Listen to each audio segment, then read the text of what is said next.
When you think of trends that might be shaping the future, the first things that come to mind probably have something to do with technology, robots taking over jobs, artificial intelligence advancing and proliferating, 5G making everything faster, connected cities making everything easier, data making everything more targeted. Technology is undoubtedly changing the way we live, and will continue to do so, probably at an accelerating rate, in the near and far future.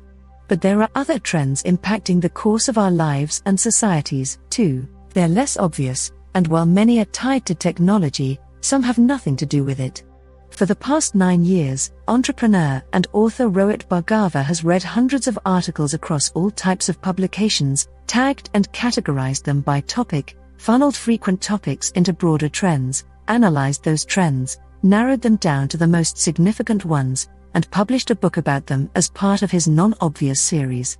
He defines a trend as a unique curated observation of the accelerating present. In an encore session at South by Southwest last week, his initial talk couldn't fit hundreds of people who wanted to attend, so a redo was scheduled. Bhargava shared details of his creative process, why it's hard to think non-obviously, the most important trends of this year, and how to make sure they don't get the best of you.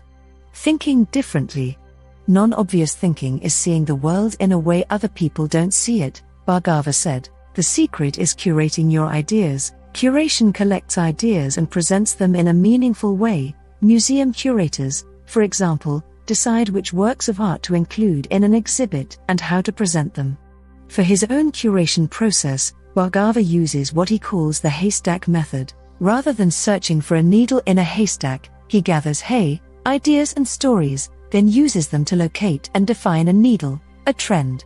If you spend enough time gathering information, you can put the needle into the middle of the haystack, he said. A big part of gathering information is looking for it in places you wouldn't normally think to look. In his case, that means that on top of reading what everyone else reads, the New York Times, the Washington Post, The Economist, he also buys publications like Modern Farmer, Teen Vogue, and Inc. magazine. It's like stepping into someone else's world who's not like me, he said.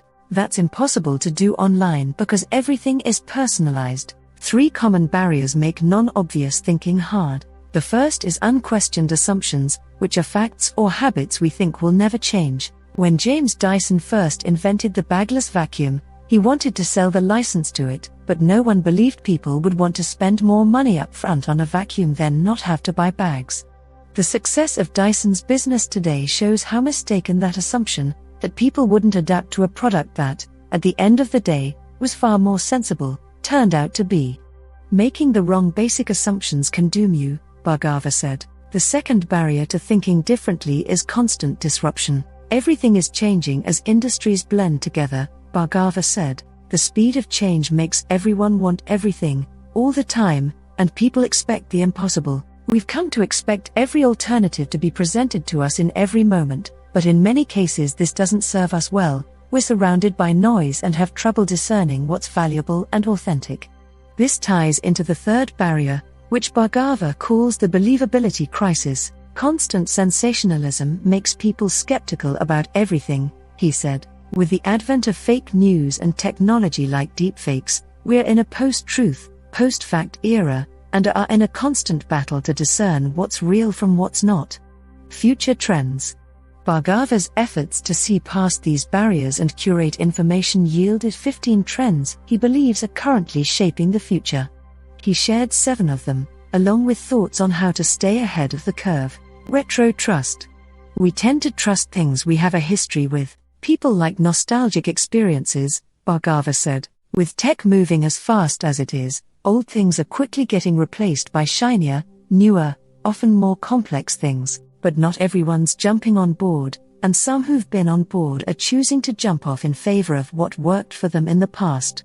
We're turning back to vinyl records and film cameras, deliberately downgrading to phones that only text and call, Bhargava said. In a period of too much change too fast, people are craving familiarity and dependability. To capitalize on that sentiment, entrepreneurs should seek out opportunities for collaboration. How can you build a product that's new, but feels reliable and familiar? Muddled masculinity. Women have increasingly taken on more leadership roles, advanced in the workplace, now own more homes than men, and have higher college graduation rates. That's all great for us ladies, but not so great for men or, perhaps more generally, for the concept of masculinity. Female empowerment is causing confusion about what it means to be a man today, Bhargava said. Men don't know what to do. Should they say something? Would that make them an asshole? Should they keep quiet? Would that make them an asshole? By encouraging the non-conforming, we can help take some weight off the traditional gender roles and their corresponding divisions and pressures. Innovation envy. Innovation has become an overused word, to the point that it's thrown onto ideas and actions that aren't really innovative at all. We innovate by looking at someone else and doing the same, Bhargava said. If an employee brings a radical idea to someone in a leadership role, in many companies the leadership will say they need a case study before implementing the radical idea, but if it's already been done, it's not innovative. With most innovation, what ends up happening is not spectacular failure, but irrelevance, Bhargava said. He suggests that rather than being on the defensive, companies should play offense with innovation, and when it doesn't work, fail as if no one's watching. Often, no one will be. Artificial influence. Thanks to social media and other technologies, there are a growing number of fabricated things that, despite not being real, influence how we think. 15% of all Twitter accounts may be fake, and there are 60 million fake Facebook accounts, Bhargava said. There are virtual influencers and even virtual performers. Don't hide the artificial ingredients, Bhargava advised. Some people are going to pretend it's all real. We have to be ethical. The creators of fabrications meant to influence the way people think, or the products they buy, or the decisions they make, should make it crystal clear that there aren't living, breathing people behind the avatars. Enterprise empathy. Another reaction to the fast pace of change these days, and the fast pace of life, for that matter, is that empathy is regaining value and even becoming a driver of innovation. Companies are searching for ways to give people a sense of reassurance. The Tesco grocery brand in the UK has a relaxed lane for those who don't want to feel rushed as they check out. Starbucks opened a signing store in Washington, D.C., and most of its regular customers have learned some sign language. Use empathy as a principle to help yourself stand out, Bhargava said. Besides being good business strategy, made with empathy will ideally promote, well, more empathy, a quality there's often a shortage of.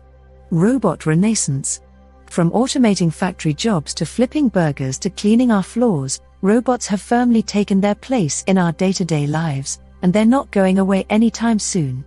There are more situations with robots than ever before, Bhargava said. They're exploring underwater. They're concierges at hotels. The robot revolution feels intimidating, but Bhargava suggests embracing robots with more curiosity than concern. While they may replace some tasks we don't want replaced, they'll also be hugely helpful in multiple contexts, from elderly care to dangerous manual tasks. Backstorytelling.